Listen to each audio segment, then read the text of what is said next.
এ যাবৎ আলু আটা দিয়ে তো অনেক রকমেরই নাস্তা তৈরি করার ভিডিও শেয়ার করেছি। আজকে যে নাস্তা তৈরি করব এই নাস্তা খেতে অনেক মজা, আর আলু আর আটা দিয়েই তৈরি করে নিয়েছি।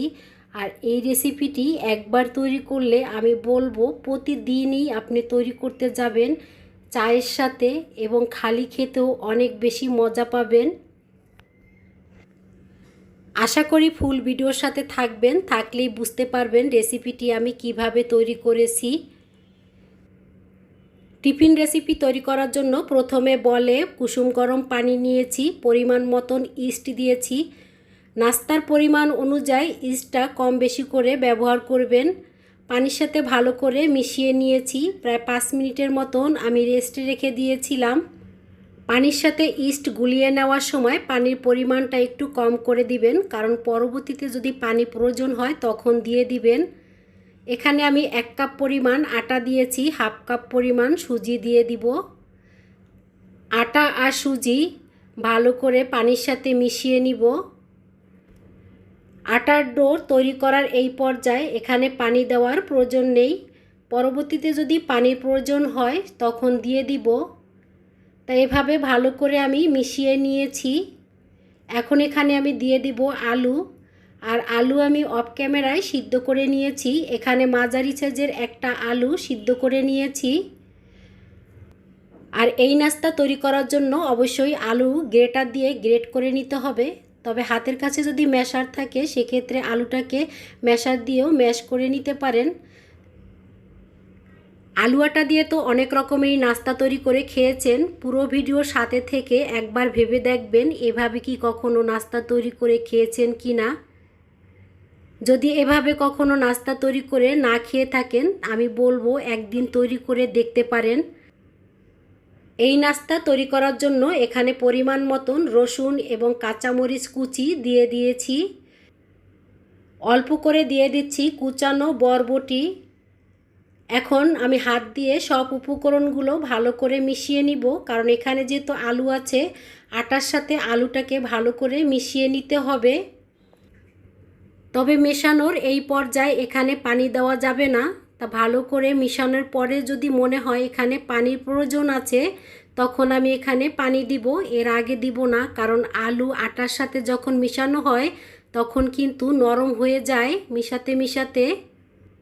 আলু আটা দিয়ে নাস্তাটা যেহেতু ঝাল ঝাল করে তৈরি করছি সেজন্য এখানে আমি লাল মরিচের গুঁড়ো দিয়েছি, ধনে জিরের গুঁড়ো, পরিমাণ মতন লবণ, আর দিয়ে দিব চায়ের চামচের হাফ চামচ পরিমাণ চিনি। অবশ্যই চিনিটা দেওয়ার চেষ্টা করবেন, সেক্ষেত্রে কিন্তু এই নাস্তার টেস্ট আরও বেশি বেড়ে যাবে। তবে মিষ্টি হবে না, খেতে কিন্তু দারুণ হয়। এখানে পরিমাণে বেশি করে ধনেপাতা দিয়েছি। আর এই ধনেপাতা দেওয়ার ফলে কিন্তু এই নাস্তার টেস্ট কিন্তু আরও বেশি বেড়ে যাবে।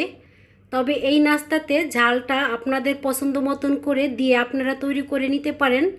আমি যেহেতু আলু আটা দিয়ে নাস্তাটা তৈরি করছি একটু ঝাল ঝাল করে, সেক্ষেত্রে এখানে একটু ঝালের পরিমাণটা বেশি করেই দিয়েছি। এখানে কিন্তু আমি কোনো পানি ব্যবহার করি নাই। আর এভাবে মতে নেওয়ার সাথে সাথে কিন্তু ডোটা অনেকটাই নরম হয়ে গেছে আর সফট হয়েছে। এখন আমি রেস্টে রেখে দিব প্রায় 30 মিনিটের জন্য। আর 30 মিনিট পরে ফিরে আসলাম, ডোটা কিন্তু ফুলে ডাবল হয়ে গেছে। আর এভাবে যদি ডোটা ফুলে ডাবল হয়ে যায় যে কোনো নাস্তাই তৈরি করেন না কেন সেই নাস্তাটা কিন্তু খুব সুন্দরভাবে তৈরি হবে। ডোয়ের থেকে বাষ্পটা বের করে নিয়েছি। তবে এই ডোটা কিন্তু অনেকটাই স্টিকি থাকে, হাতের সাথে খুব সহজেই লেগে যায়। হাতে আমি তেল মাখিয়ে নিয়েছি। এখন আমি আমার পছন্দ মতন শেপ দিয়ে নাস্তাগুলো তৈরি করে নিব।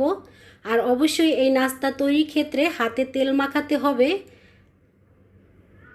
নাস্তাগুলো শেপ আমি গোলাকার করে তৈরি করে নিচ্ছি। এখানে আপনারা আপনাদের পছন্দ মতন যে কোনো শেপ দিয়ে নাস্তাগুলো তৈরি করে নিতে পারেন। অফ ক্যামেরায় ফ্রাই প্যানে তেল দিয়েছি, তেলটা যখন হালকা গরম হয়েছে তখন এখান থেকে একটা একটা করে তৈরি করে আমি তেলে ছেড়ে দিচ্ছি। আর এভাবে সাথে তৈরি করে সাথে সাথে তেলে ছেড়ে দিতে হবে, কারণ এটা রাখা যাবে না, রাখতে গেলেই তখন কিন্তু এটা শেপ নষ্ট হয়ে যাবে, কারণ যেহেতু এই ডোটা অনেকটাই স্টিকি। যে সকল ভাই বোনেরা ভিডিওটা দেখতে দেখতে এই পর্যায়ে চলে আসছেন তাদেরকে অনেক অনেক ধন্যবাদ জানাচ্ছি। রেসিপিটি যদি ভালো লেগে থাকে ভাই বোনেরা একটা লাইক দিয়ে দিবেন, আর আশা করি ফুল ভিডিওর সাথে থাকবেন। এই নাস্তা তেলে ভাজার জন্য তেলের পরিমাণটা একেবারে বেশি করে দেই নাই। আপনারা যদি তেলের পরিমাণটা একেবারে বেশি করে দেন সেক্ষেত্রে দেখবেন এই নাস্তাগুলো ফুলে ডাবল হয়ে যাবে। আর এখানে যেহেতু তেলের পরিমাণটা একটু কম আছে সেক্ষেত্রে কিন্তু এই নাস্তাগুলো ততটা ফুলবে না, তবে ভিতরে অনেকটাই জালিদার হবে। আর খেতে যে এতটা মজা, রেসিপিটি ভালো লাগলে একবার ট্রাই করে দেখতে পারেন। রেসিপিটি দেখার পরে তৈরি করে খেয়ে দেখলে বুঝতে পারবেন এর যে কতটা মজা। এক সাইড ভাজা হয়ে গেছে, অপর সাইড ভাজার জন্য আমি উল্টিয়ে দিচ্ছি।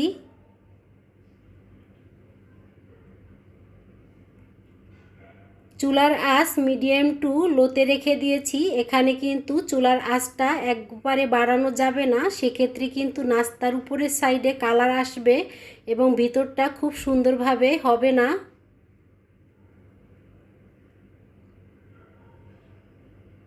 উল্টিয়ে পাল্টিয়ে নাস্তাগুলো আমি ভেজে নিচ্ছি। যখন উপরের সাইডে খুব সুন্দর একটা কালার আসবে তখনই তেলের থেকে আমি নাস্তাগুলো তুলে নিব।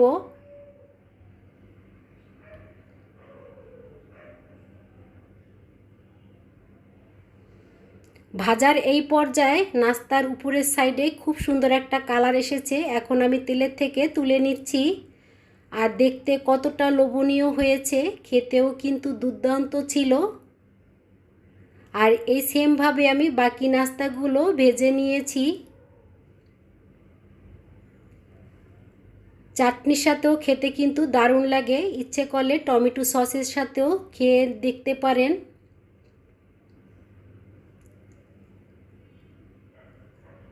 একটা নাস্তা আপনাদেরকে আমি ভেঙে দেখাচ্ছি, অনেকটাই গরম ছিল তারপরও দেখাচ্ছি ভিতরটা কতটা ফাঁপানো এবং জালিদার হয়েছে।